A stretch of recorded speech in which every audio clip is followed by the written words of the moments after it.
Hey guys, I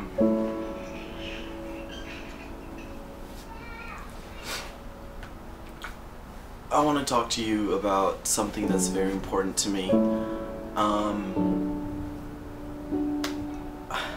It's kind of hard, and I wasn't expected to cry at all. But I feel like it's something that I have to tell people and sort of raise awareness about it, especially for teens. And that's depression. Depression is something that nobody chooses. It's something that, you know, just happens. It's something that I personally wouldn't wish upon my worst enemy or the person that I hate the most. It's devastating. It eats at you, and it's ever constant, and it's always there, and it's hard, and it's just hard. Lately, depression has been seen among kids to rise, and you know, depression is one of those things that people sort of don't really take into account. They realize it's there, but a lot of people don't know how to deal with people who have depression. A lot of people, you know, see it as a stage, as this thing that, you know, you'll get over it, stigma type of thing. You know, especially with teens, with all the hormones and stuff, people are like, oh, it's gonna pass, you know, you're just feeling down, but you know, you'll get over it, just go do something. But it's not just go do something. For somebody like me who's been clinically diagnosed with severe depression, it's a very hard thing to do, and it's an everyday struggle. You know, I wake up and I take 5 different pills. I see the psychologist once every 2 weeks and a psychiatrist once a month to sort of keep me regulated, and even with all those things, it's still very hard. Being depressed is not fun. It's not, you know, a walk in the park, and a lot of people see it, like most adults acknowledge that it's hard and that it's a mental issue and that there's certain things one must do to get better, but a lot of people my age don't understand it. They don't comprehend what it's like to be depressed. They look at a peer who's depressed and stuff, and they don't really know how to handle it. They don't really know what to do or how to approach that person, and it can be hard, and you know, it can be seen as a stage and stuff, but sometimes it's not, and in my case it's not. Depression is something that I've suffered with for the past 6 years. It's something that has plagued me in my life for a very long time. I like to call them episodes because the way depression affects me is sort of like cancer. I'll be very bad, and I'll have this period of time where I'm just very, very bad, and I'll get help, I'll get treatment, and I'll be better for a couple months, and then afterwards I fall back into depression, and it's just an ongoing thing. I get better and I get worse and I get better, and it's something that's just happened for my entire life, and I'm tired, and you know, there's been twice that I've tried to commit suicide, and it was very hard for me to do. The second time I tried, I was hospitalized. I was put in a gurney. You know, I had security follow me everywhere. I couldn't even go to the restroom without having somebody next to me. And the most important and the most embarrassing part of it all was that when I was being transferred from that hospital to the mental hospital, they handcuffed me to the gurney. They wrapped both of my feet.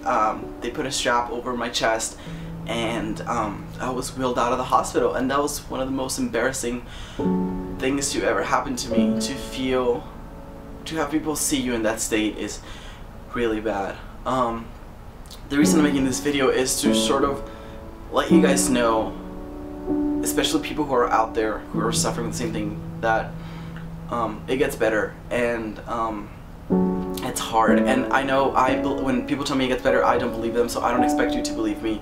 All I want you to do is go through it, because you know, it's those little moments of happiness that you have in between those depressive periods that make it all worth it. Now that I think about it, I'm still very depressed, but I don't think I would ever get back to the point of suicide.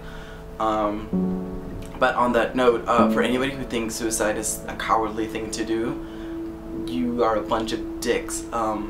You know, it takes everything you have to grab that gun, to take that leap, to swallow those pills. I'm not condoning it, but I'm not saying it's a cowardly thing. It's one of the bravest things somebody could do. It takes so much to do that. And I'm not saying it's right, again, and I'm not, anybody who's feeling that way should seek help, but don't call them cowards. Don't judge a person by their actions, because you're not in their place and you don't know what you would do if you were in their place. You know, depression is something also that sort of makes you do things and say things you regularly wouldn't do.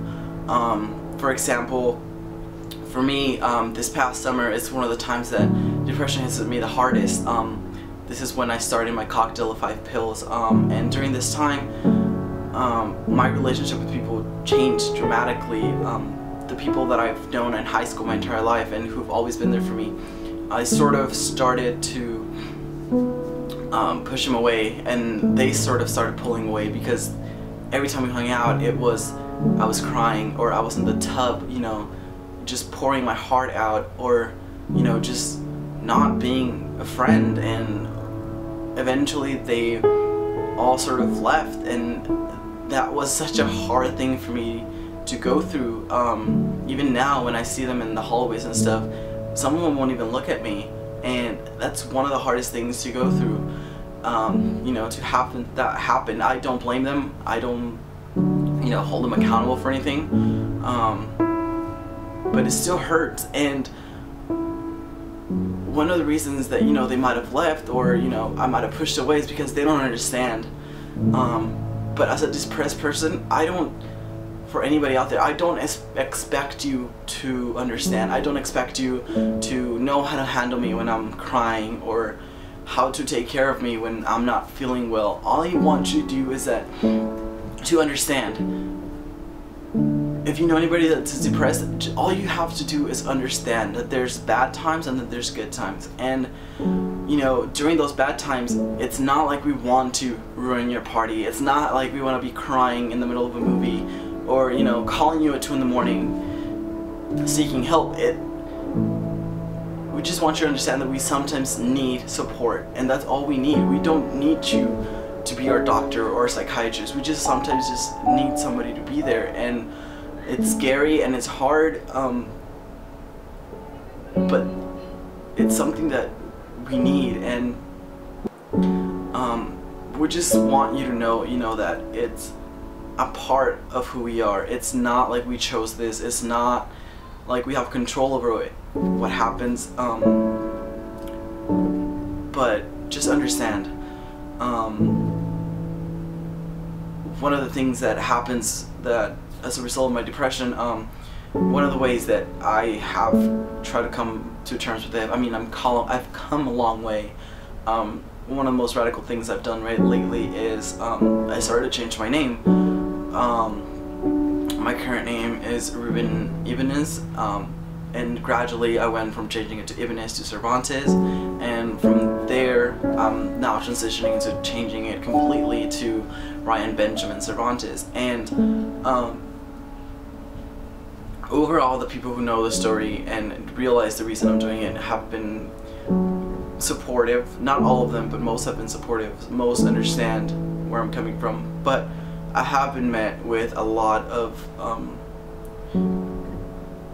criticism. A lot of people come up to me and, you know, tell me like, oh, I don't care what you do, I'm still gonna call you Ruben, or who do you think you are trying to change your name, like trying to be white, trying to be different, trying to be somebody you're not. And do those people, like, fuck off. Like, you have no idea why I'm doing what I'm doing. How would you feel to have the name of the person who for 7 years would come home drunk, and hit you and your mother every night, how would you feel to have the same name as a person who instilled fear in you and who terrorized you and emotionally and physically abused you, and who always told you you weren't good enough, that you weren't the son he wanted? Changing my name is one of the ways that I have come to, you know, have him not have that sort of hold over me. It's one way that I've gotten rid of his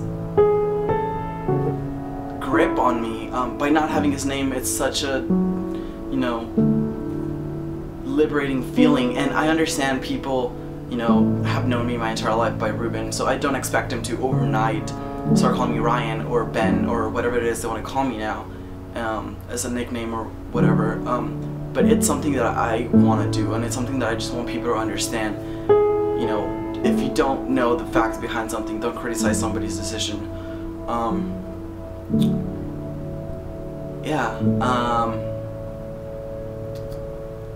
Overall, this video is just it's not mostly for me, it's more for the people out there who are also feeling depressed, the teens. I want to invite you guys to reach out to somebody you know who might be feeling depressed, and to, you know, sort of ask them if they're okay, if they're doing fine, if, you know, they ever need you, that you're there for them.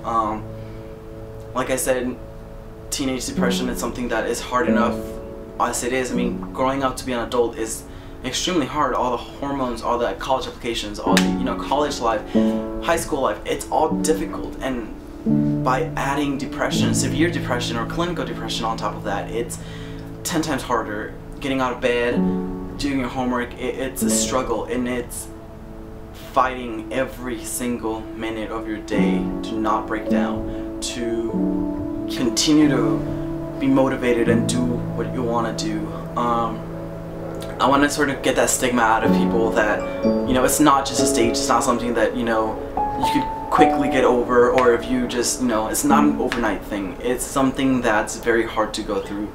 It's an illness, it's a disease, just like autism, just like diabetes, just like, you know, the flu. It's not something that's going to be cured overnight. It's not something that is a stage. It's something that is part of us, it's part of who we are, and it could take months or even years for somebody to get better. And even then, there's still the possibility, just like an addict, to fall back into it, because we're so susceptible to, you know, this way of thinking. It's not within our list of things that we can control. We can learn tools and techniques to sort of control the feelings, but we can never fully have control over, you know, whatever's going on in our brains. So I just want you guys to understand, depression is something that's very hard to go through, and just understand that this is not who we want to be, and this is absolutely not the type of people we want to be to you. We don't want to impose it on you, but we also just want you to understand. And I want to raise awareness, you know, of teen depression, that, you know, if you're struggling out there, reach out and help. I've had such an amazing support group from my teachers, my family, and the doctors that I've had, and so many friends have stepped up and filled that gap that I've had with friendships. And even though it's hard for me to start trusting people and becoming good friends with them because I'm afraid of losing them after they see this side of me, it's something that I'm working towards, and it's something that I hope to eventually get over. Depression sucks, but without it, I would not experience so many of the things that I've experienced. I would not have realized how much people would love and care for one another, and how much of a support group I have. So,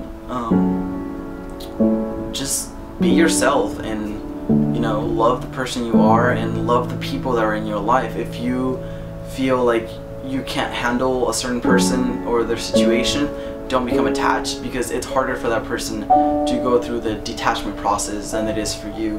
I'm very, in my case, I'm very emotional. I'm very attached to my emotional side, so I tend to be a sponge and absorb people's emotions, and things for me are very hard. I get attached too quickly, and that type of thing. So, you know, just be careful how you approach certain people, and, you know, understand that depression is a real thing. It's not a stage.